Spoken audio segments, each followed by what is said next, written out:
Bismillahirrahmanirrahim. Assalamualaikum warahmatullahi wabarakatuh. Waalaikumsalam warahmatullahi wabarakatuh. Alhamdulillahirrahmanirrahim. Kita panjatkan puji dan syukur kehadirat Allah Subhanahu wa Ta'ala, karena pada hari ini kita bisa bersilaturahim, berjumpa dalam kuliah daring, mata kuliah Sejarah Indonesia Masa Orde Baru dan Reformasi. Memulai perkuliahan kita pada hari ini, mari bersama-sama membacakan basmalah. Bismillahirrahmanirrahim. Kuliah saya pada hari ini akan meneruskan pembahasan pada minggu-minggu sebelumnya, di mana kita sudah melihat seperti apa masa kejayaan dan masa kemunduran pemerintah Orde Baru. Jadi krisis ekonomi, krisis moneter tahun 1997 membawa dampak kepada krisis legitimasi pemerintah Orde Baru pada tahun 1998. Tentu masih banyak tafsir, banyak interpretasi berkenaan dengan jatuhnya pemerintahan Orde Baru pada 1998, tapi umumnya orang menyatakan bahwa krisis ekonomi, krisis finansial di mana nilai tukar rupiah begitu anjlok dibandingkan dengan dolar, itu telah menyebabkan juga krisis kepercayaan pada pemerintah Orde Baru yang telah berkuasa 30 tahun. Pemerintah Orde Baru itu 30 tahun ya, sebab dari 1968 ketika Soeharto menjadi presiden penuh sampai 1998. Banyak orang yang menganggap Orde Baru itu dari 1966. 1966 Soeharto hanya Pangkostrat, ya, Panglima Komando Strategi Angkatan Darat. Presidennya masih Soekarno. Tahun 67 Soeharto menjadi pejabat presiden, belum full presiden, sebab presidennya masih Soekarno. Karena itu sejarah Orde Baru sesungguhnya dimulai 1968 dan jatuh pada 1998, dengan demikian berusia 30 tahun.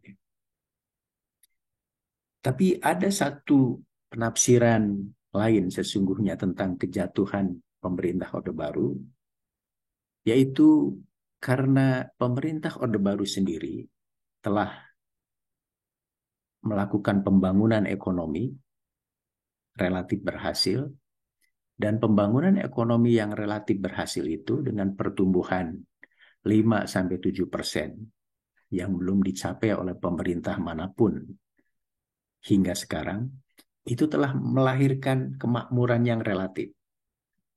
Bahkan telah melahirkan golongan menengah yang relatif makmur.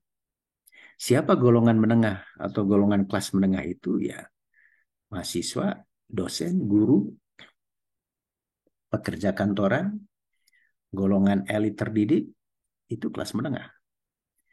Jadi pembangunan ekonomi yang berhasil telah melahirkan golongan kelas menengah yang relatif makmur, dan golongan kelas menengah yang relatif makmur ini tentu menginginkan banyak hal, termasuk juga orang biasanya setelah sejahtera punya aspirasi-aspirasi lain.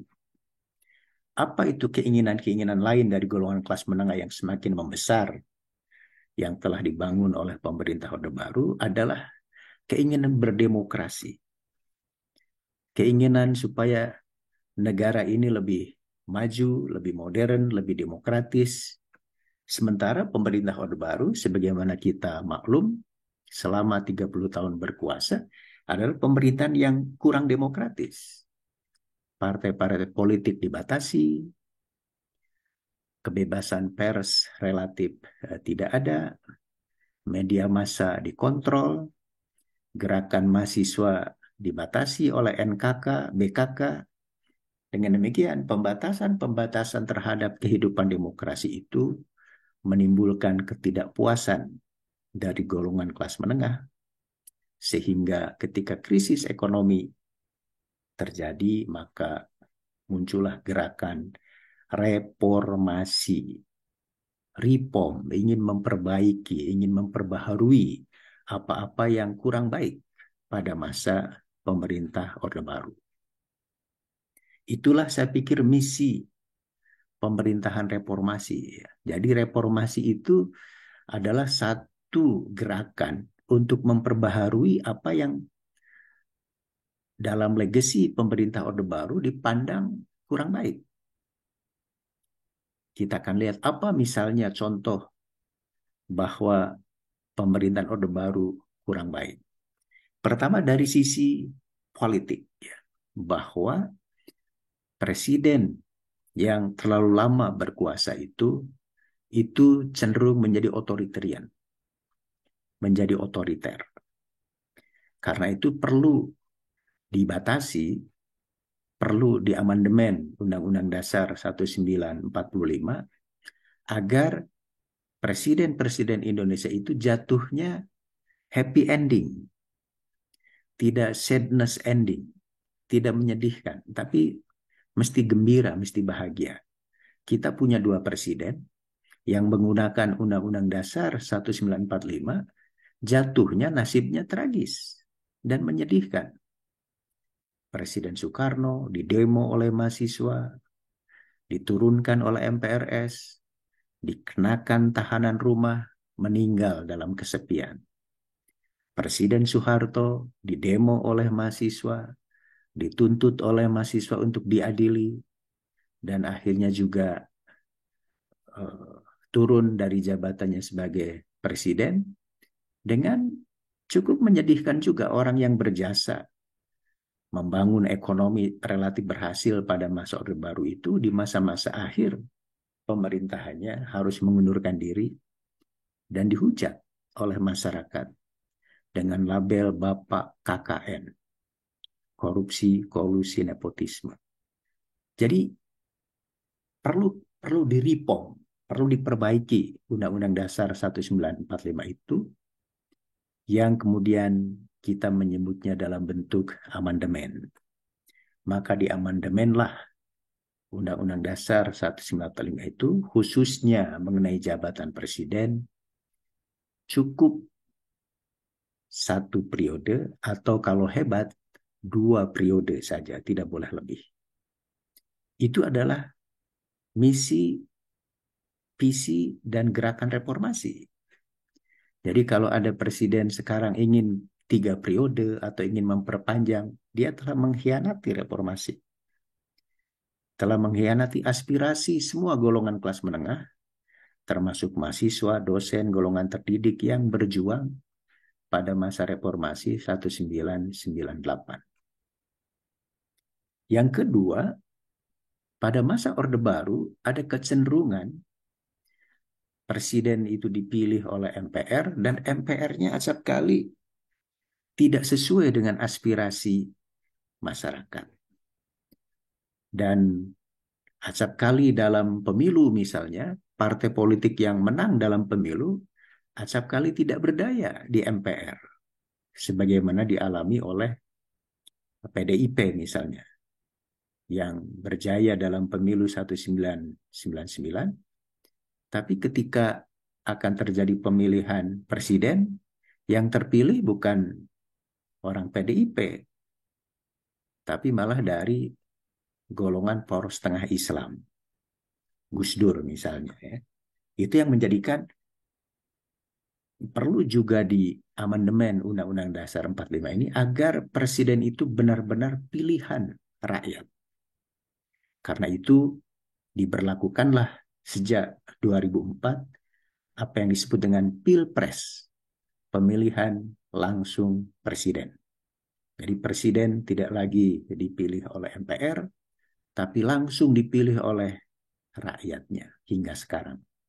Itu untuk menghindari agar presiden-presiden Indonesia itu tidak seperti orang memilih kucing dalam karung. Tidak tahu seperti apa presiden kita itu. Orang yang pemenang pemilu kok kemudian oleh MPR tidak dijadikan presiden. Itu yang menjadikan uh, latar belakang mengapa perlu ada pilpres. Jadi kalau sekarang juga ada suara-suara agar MPR kembali memilih presiden dan wakil presiden, berarti dia ingin memutar jarum jam sejarah sebelum reformasi. Jadi mahasiswa sejarah, orang yang belajar sejarah harusnya paham apa itu gerakan reformasi, apa itu pemerintahan reformasi. Dan sebagaimana kita tahu, dari sejak reformasi 1998 sampai sekarang, kita menjadi saksi, dan pada masa reformasi, masa-masa awal, sebelum Undang-Undang Dasar 1945, kita memiliki 3 presiden dengan masa pemerintahan yang singkat. Seperti yang saya katakan, seorang pimpinan, seorang kepala pemerintahan dengan masa berkuasa yang singkat, tidak banyak hal yang bisa dilakukan. Sebagaimana ditunjukkan oleh Presiden B.J. Habibie yang berkuasa dari 1998 sampai 2001, saya pikir ya, atau 99. Kemudian nanti akan digantikan oleh Abdurrahman Wahid, oleh Gus Dur dari 1999 atau 2000 sampai 2002. Dan terakhir sebelum pemilihan presiden secara langsung, Gus Dur digantikan oleh Megawati Soekarno Putri dari tahun 2002 hingga 2024. Dari 2024 terjadi pemilihan presiden secara langsung, dipilih langsung oleh rakyat. Terpilihlah SBY, Susilo Bambang Yudhoyono selama 2 periode, 2004 sampai 2009, 2009 sampai 2014. Dan setelah 2 periode, pemilihan presiden berikutnya terpilih Joko Widodo seperti yang Anda saksikan sekarang. Dari 2002 periode juga, dari 2014 sampai 2019, dan 2019 sampai 2024 tahun depan. Jadi Jokowi sudah 2 periode, tidak bisa lagi dia minta perpanjangan 1 jabatan lagi, ya, atau cawe-cawe supaya presiden berikutnya meneruskan program-program dia. Kata presiden yang baru, nanti kumaha aingnya, jadi mana ada presiden tuh punya visi, punya misi, punya program tersendiri, tapi tujuannya sama, ingin memajukan Indonesia, ya. Kalau terus-terusan gaya kepemimpinannya kayak Jokowi, orang jemu, nanti bosan, ya, seperti nggak ada kemajuan. Oke, walaupun begitu, kita akan lihat dalam konteks sejarah reformasi, apa legacy dari masing-masing presiden kita sekarang, ya. Mungkin Anda tidak mengalami zaman reformasi awal, ya, 1998, 1999. Anda ini lahir tahun 2000 berapa? Mungkin 2004, 2005 ya. Sipa lahir tahun berapa sih, Pak? 2003, Bapak. Oke, 2003 ya. Jadi waktu Anda lahir presidennya Megawati, ya. Jadi Anda tidak mengalami zamannya Habibie, zamannya Gus Dur, ya. Tahunya hanya SBY dengan Jokowi saja, ya. Oke, 3 presiden pada masa reformasi, betapapun singkat, ya. Tapi masing-masing ada kebijakan dan menjadi legacy. Misalnya apa legacy Presiden B.J. Habibie sebagai Presiden reformasi?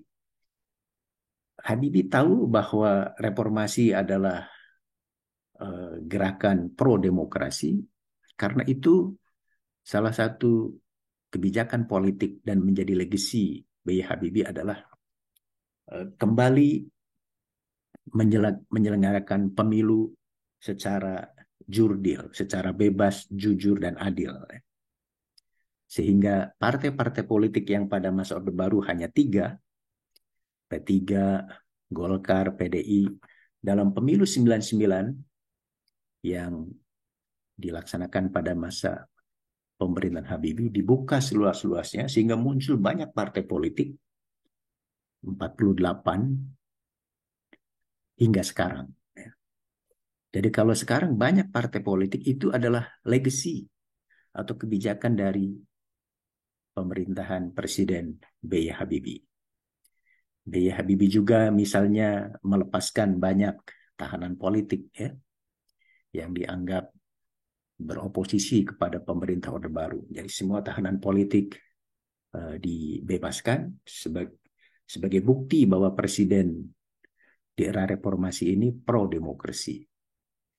Dan yang ketiga yang juga penting dan umumnya dicatat oleh masyarakat internasional, pada masa Habibie lah dikeluarkan kebijakan referendum kepada masyarakat Timur atau Timor Leste. Jadi sampai sekarang masyarakat Timur Timur sangat berterima kasih kepada B.J. Habibie karena telah memberikan referendum, ya, kepada mereka untuk memilih apakah mau tetap bergabung dengan Republik atau ingin menjadi negara merdeka. Sehingga di Timur Timur hingga sekarang ada jalan, ada jembatan, ya, yang besar dan terkenal. Nama jembatannya adalah Jembatan B.J. Habibie. Untuk menunjukkan bahwa B.J. Habibie punya legacy, punya kebijakan yang dinilai berarti bagi masyarakat Timor Leste. Seperti saya katakan, B.J. Habibie tidak lama berkuasa, karena ketika akan mencalonkan kembali setelah pemilu 1999 yang bebas, jujur, dan adil, pidato pertanggungjawabannya ditolak, ya. Dan pemenang pemilu 1999 adalah PDIP, sehingga menjadikan pidato pertanggungjawaban B.J. Habibie ditolak oleh MPR. Dan sebagai gantinya maka muncullah dua kandidat yang akan dipilih oleh MPR, yaitu Ketua PDIP Megawati Soekarno Putri dan Ketua PKB Partai Kebangkitan Bangsa, yang kemudian berkoalisi dengan partai-partai politik Islam lainnya sehingga membentuk poros tengah. Pimpinan MPR-nya pada waktu itu adalah Bapak Reformasi, Profesor Dr. Amin Rais, sehingga proses pemilihan presiden oleh MPR antara dua kandidat Megawati Soekarno Putri dan Abdurrahman Wahid itu akhirnya dimenangkan oleh calon dari Presiden Poros Tengah, yaitu Abdurrahman Wahid atau disingkat Gus Dur. Gus Dur ketika menjadi presiden kondisi fisiknya sudah kurang sempurna, ya. Sudah tidak bisa melihat. Waktu Gus Dur terpilih 2001 atau 2000 berapa, ya. Saya kebetulan sedang di Malaysia. Jadi orang Malaysia bilang, PND tak ada kandidat lain yang boleh tengok tuh, yang boleh melihat. Ini orang butuh dipilih jadi presiden. Macam mana boleh sign? Boleh tengok dokumen? Saya bilang itulah demokrasi Indonesia. Jadi Terpilihnya Gus Dur itu tentu menjadi news ya, menjadi berita yang besar, tidak hanya di dalam negeri tapi juga di luar negeri. Walau bagaimanapun Gus Dur adalah seorang presiden pilihan MPR pada masa reformasi. Dia telah membuat juga kebijakan-kebijakan dan menjadi legacy. Salah satu uh, kebijakan dan legacy Gus Dur selama jadi presiden, Gus Dur bagaimanapun adalah tokoh yang pro-demokrasi. Gus Dur adalah tokoh Muslim moderat yang sangat menghargai kebinekaan, pluralisme.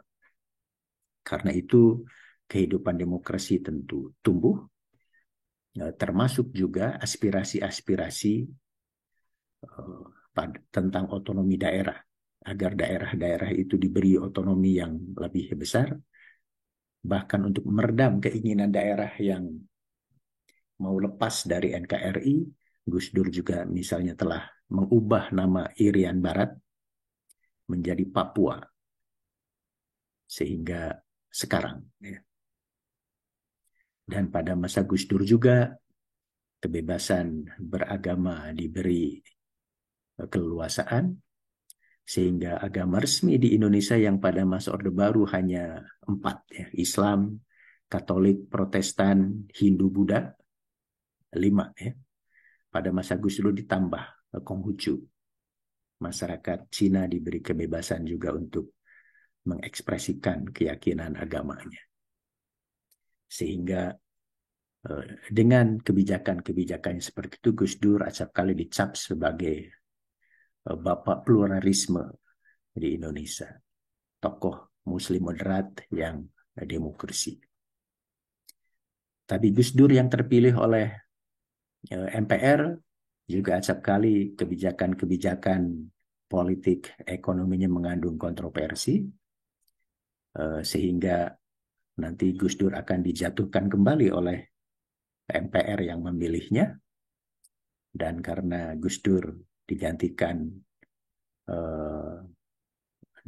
oleh MPR, maka MPR kemudian sepakat untuk memilih wakil presiden, yaitu Megawati Soekarno Putri, untuk menjadi presiden dari 2002 hingga 2004. Ya. Megawati Soekarno Putri adalah anak Presiden Soekarno, tokoh wanita dalam bidang politik yang tentu hebat. Ya. Pada masa Megawati juga tentu dikeluarkan banyak kebijakan dan akan menjadi legacy. Ya. Tentu dengan terpilihnya Megawati ini mengangkat citra kaum perempuan di Indonesia, bahwa dalam bidang politik, dalam bidang leadership, kepemimpinan perempuan juga bisa diandalkan, sebagaimana dicontohkan oleh Megawati Soekarno Putri. Saya pikir mungkin inilah baru satu-satunya presiden Indonesia perempuan. Ya. Sementara di negara tetangga kita, Filipina misalnya, sudah punya 2 presiden perempuan. Ya. Arroyo Macapagal, anaknya Presiden Macapagal juga, dan Cory Aquino, istri dari Benigno Aquino, tokoh politik terkenal dari Filipina. Oke, apa legacy Megawati ya, yang bisa dicatat dalam sejarah? Pada masa Megawati lah, karena masa Orde Baru dan masa reformasi itu masih syarat dengan tindakan-tindakan korupsi, ya, bahkan korupsi semakin marak. Orang bilang kalau pada masa Orde Baru tindakan korupsi itu hanya di pusat saja. Sekarang dengan otonomi daerah, korupsi itu menyebar ke daerah-daerah. Maka Presiden Megawati lah yang memandang bahwa pihak kepolisian, pihak kejaksaan nampaknya belum maksimal usaha untuk memberantas korupsi, maka dibentuklah apa yang kita kenal sekarang dengan KPK, Komisi Pemberantasan Korupsi. Itu boleh dikatakan lembaga yang dibentuk pada masa Presiden Megawati Soekarno Putri hingga sekarang masih ada. Walaupun kiprahnya mungkin masih diperdebatkan dan dianggap belum maksimal ya, karena dalam menangani kasus-kasus korupsi acap kali bersifat politis dan tebang pilih. Ya. Tapi bagaimanapun itulah salah satu legacy yang bisa dicatat dalam sejarah dari pemerintahan Megawati Soekarno Putri. Pada masa Megawati Soekarno Putri pula amandemen Undang-Undang Dasar 1945 dilakukan oleh salah seorang tokoh dari PDIP juga, ya, namanya siapa, Lumban Tobing siapa ya, yang tadi berdasarkan pengalaman dan kelemahan-kelemahan pada masa Orde Baru, maka amandemen Undang-Undang Dasar 45 itu adalah sebuah keniscayaan. Misalnya perlu presiden itu supaya tidak terjadi kasus seperti poros tengah memilih Gus Dur dalam MPR, di mana Gus Dur berasal dari partai politik yang kecil saja, PKB, maka presiden perlu dipilih langsung. Kemudian Undang-Undang Dasar 45 juga membatasi jabatan presiden hanya 2 periode, walau hebat sekalipun. Undang-Undang Dasar 45 juga menegaskan bahwa pendidikan harus dibiayai oleh APBN sebanyak 20%. Itu eksplisit dalam konstitusi. Jadi artinya harusnya pendidikan Indonesia lebih maju dengan amandemen Undang-Undang 45 di mana biaya untuk pendidikan 20% dari APBN. Termasuk juga otonomi daerah. Otonomi daerah berdasarkan pengalaman pada masa demokrasi liberal, demokrasi terpimpin, di mana kita pernah mengamalkan sistem pemerintahan federal, di mana provinsi-provinsi itu menjadi negara bagian, dan itu dianggap membahayakan, maka otonomi daerah itu diberikan tidak kepada provinsi, tapi kepada kabupaten kota. Supaya kecenderungan untuk memisahkan diri dari NKRI tidak terjadi. Jadi itulah mengapa otonomi daerah itu menjadikan bupati dan wali kota seperti raja-raja kecil. Itu lebih baik daripada otonomi daerah itu diberikan kepada provinsi. Nanti bisa-bisa provinsi itu sebagai negara bagian, kalau tidak puas pada pemerintah pusat, bisa melakukan perlawanan dan mungkin ingin melepaskan diri, sebagaimana ditunjukkan oleh Provinsi Timor Leste. Atau juga dari gerakan Aceh Merdeka, GAM, atau OPM, Organisasi Papua Merdeka, yang tidak puas dengan pemerintahan pusat. Berdasarkan amandemen Undang-Undang Dasar 194 itu, maka mulai 2004 diadakan Pilpres, pemilihan presiden secara langsung, di samping pemilu untuk memilih wakil-wakil rakyat di DPR, DPR tingkat 1 provinsi, dan DPRD tingkat 2 kabupaten kota. Yang menarik tentu adalah Pilpres, pemilihan presiden langsung. Kandidat utamanya ada 2, yaitu Megawati Soekarno Putri sendiri yang berusaha ingin menjadi presiden dipilih secara langsung, dan SBY, Susilo Bambang Yudhoyono, menterinya Kabinet Megawati sesungguhnya. Dan dalam pemilihan presiden itu ternyata yang terpilih oleh masyarakat secara langsung adalah SBY.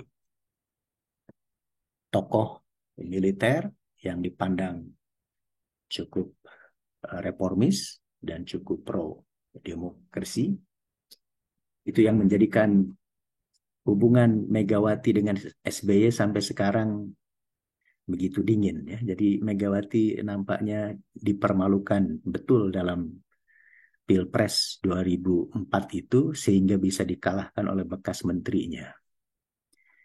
Dan sampai sekarang hubungan Megawati dengan SBY itu seperti dingin ya, tidak pernah mencair. Bahkan SBY terpilih 2 kali, 2004 sampai 2009. Ketika 2009 juga terpilih kembali ya. Sekarang apa legacy SBY sebagai presiden yang dipilih langsung oleh masyarakatnya? Dengan berkuasa selama 10 tahun tentu banyak hal yang bisa dikerjakan oleh SBY. Dan salah satu kebijakan dan legasi politiknya yang dicatat dalam sejarah bahwa pada masa SBY lah keadaan ekonomi, sosial, politik di Indonesia kembali ke jalan kemajuan. Jadi pertumbuhan ekonomi mulai membaik, bisa sampai 5%, hampir menyamai pohon Orde Baru. Keadaan sosial politik relatif aman, sehingga Indonesia yang tadinya mengalami krisis ekonomi dan hampir dipandang sebagai negara gagal, bahkan akan mengalami proses balkanisasi, sebagaimana tercerai-berainya negara Yugoslavia di Eropa Timur. Ternyata pada masa SBY lah mulai kembali bangsa Indonesia mengalami kemajuan dalam bidang ekonomi, dalam bidang sosial, dalam bidang politik.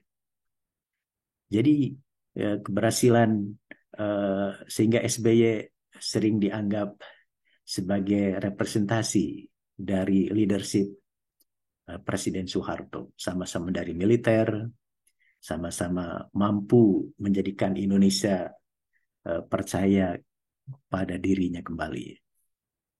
Pada masa-masa awal reformasi, seorang penyair terkenal Indonesia, Taufik Ismail, membuat puisi judulnya Majoy. Majoy, singkatan dari malu aku jadi orang Indonesia. Jadi selama krisis ekonomi, krisis politik pada masa-masa awal reformasi itu, harga diri orang Indonesia dihina kalau di luar negeri ya. Seperti yang saya alami ketika Gus Dur terpilih jadi presiden. Dan saya ditanya oleh banyak teman dari Malaysia ya. Tapi dengan pemerintahan SBY, maka Majoy, malu aku jadi orang Indonesia itu sekarang diubah menjadi bangga aku jadi orang Indonesia kembali. Ya. Dan dengan keberhasilan seperti itu, dengan demikian SBY telah meninggalkan legacy ekonomi, legacy politik, tentu kehidupan politik, sosial, hukum juga mengalami kemajuan, sehingga dicatat sebagai seorang presiden yang berhasil ya, dan terpilih selama 2 periode. Pada 2014 terjadi pergantian presiden dan terpilih secara langsung Joko Widodo, mantan wali kota Solo dan mantan gubernur Jakarta juga. Bukan tokoh politik terkenal pada masa awalnya, bergabung dengan PDIP. Walau bagaimanapun dalam pemilihan presiden secara langsung, Jokowi terpilih 2014. Bahkan terpilih kembali 2019 hingga sekarang. Anda mungkin sudah boleh menilai dan menyaksikan ya apa legacy, apa keberhasilan, apa kekurang berhasilan dari Presiden Joko Widodo. Tapi dengan Indonesia semakin lebih baik, semakin maju dalam bidang ekonomi, dalam bidang pembangunan infrastruktur, dalam bidang politik, ini menunjukkan bahwa Jokowi pun meninggalkan legacy. Tentu ada yang baiknya, masih ada juga kekurangannya, dan itu yang nanti mungkin akan diperbaiki, yang kurangnya, dan diteruskan yang baiknya oleh Presiden Indonesia 2004 sampai 2009. Saya pikir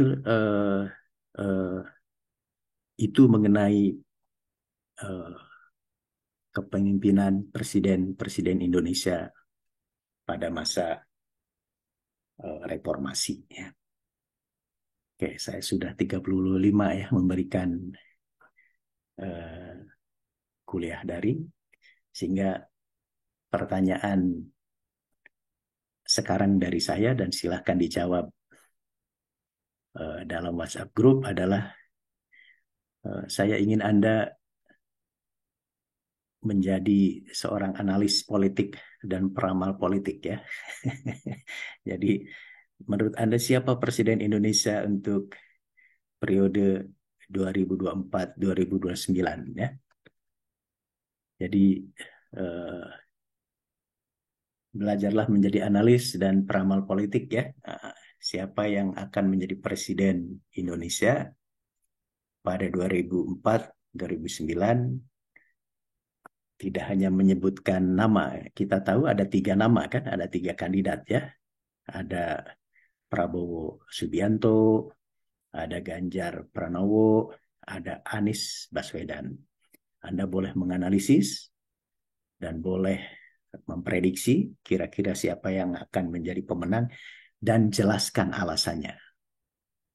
Jadi misalnya menurut saya Prabowo yang akan memenangi Pilpres karena jelaskan alasannya dan silahkan dikirim ke WhatsApp sehingga apakah analisa dan ramalan Anda itu nanti terbukti. Jadi jadi lihat nanti setelah 2004 ya, Februari 2004, apakah analisis dan ramalan Anda itu akan menjadi kenyataan atau Anda akan menjadi penganalisis yang ternyata keliru ya. Sebagaimana dialami oleh beberapa lembaga survei. Nggak apa-apa kan menganalisis, meramal tuh boleh tepat, boleh keliru ya. Jadi saya pikir itu yang bisa saya sampaikan dalam kuliah pada hari ini. Kita akhiri dengan bersama-sama melafazkan hamdalah, alhamdulillahirabbil alamin. PJ kelas KM silahkan dipoto, diabadikan sebagai bukti bahwa kita hadir dalam Zoom meeting. Jangan lupa nama-namanya dalam layar supaya jelas. Kalau 2 orang dituliskan dua-duanya ya dengan betul. Siapa yang memfoto nih? Saya, Pak. Oke, beri kode ya. Oke, Baik, layar slide 1. 1 ya. 1, 2. Mana 3-nya? Yang kedua. Oke. 1, 2. Dah. Sudah ya? Oke.